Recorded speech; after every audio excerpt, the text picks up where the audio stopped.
Hey Life Groups, this is Joel here. I'm at the start right now of a very busy week heading up to the men's retreat.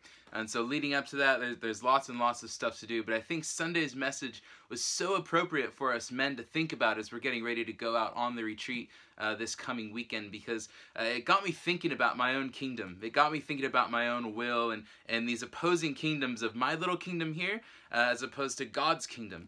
And is so, and obviously this is for the whole church, not just for the men, but I think it's particularly important for us men to think about. It's something to really, for us to think about as we go up to this retreat and thinking about God giving us a vision for His kingdom as opposed to ours. It's always so staggering, and it's something I talk about with young people a lot as I've been involved in youth ministries and now young adults ministries, is the idea that when we walk in the world, and we walk according to our own kingdom, we might think it's just ourselves, we might think it's just our own sin and selfishness and whatever, but what lies behind all of that, Ephesians chapter 2 especially tells us this, is Satan's kingdom.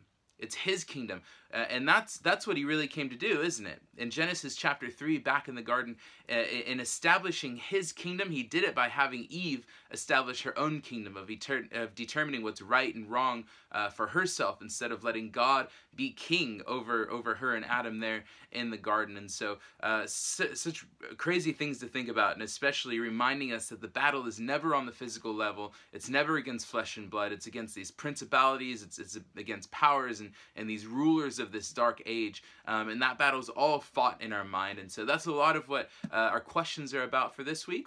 And then, man, it's only a couple more weeks until Halloween and our front yard parties, and so I want you guys to continue praying over that, praying over how you'll be reaching out to the community on that night, and also involvement. There are a lot of areas to serve, which I'm going to be getting to your life group leaders soon, and so you guys can kind of distribute the load of work that's going to be happening on that night, from cooking hot dogs to picking up the machines from church and things like that. So start thinking about what jobs you might be able to do, and I'll get a detailed list to your life group leaders that you guys can go over next week and maybe do some sign-ups or something like that, and really get involved in serving the community on this night. And again, just be ready for open conversations about the gospel. Would you pray?